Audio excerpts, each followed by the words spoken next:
Olá galera, tudo bem com vocês? Aqui hoje eu estou fazendo um videozinho um pouco diferente.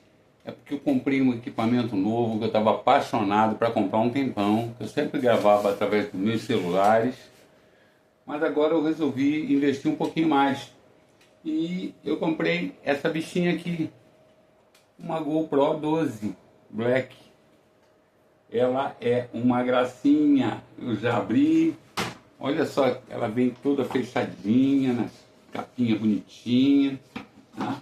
Eu já abri e já coloquei ela já bonitinha, olha só que gracinha, é muito bonitinha, compacta, e a gente vai gravar vários vídeos para vocês, e vai ficar bem legal. Ela é bem interessante. E eu vou mostrar um videozinho que a gente já fez, eu e a Penélope.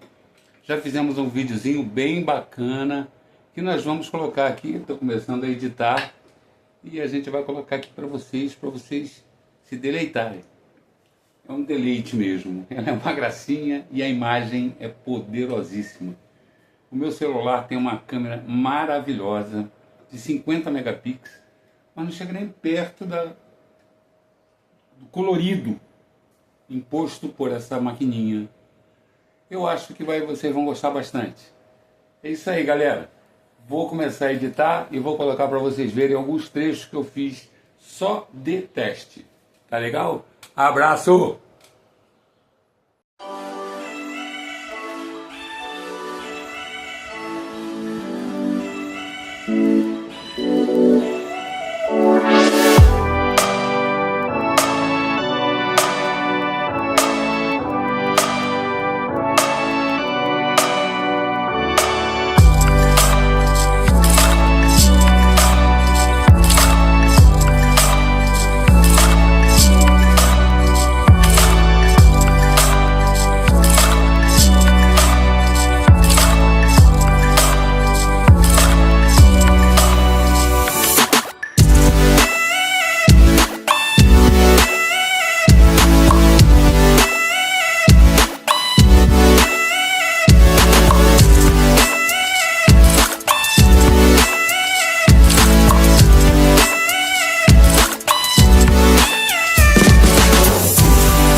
inscreva-se no canal, deixe seu like, compartilhe e ative o sininho.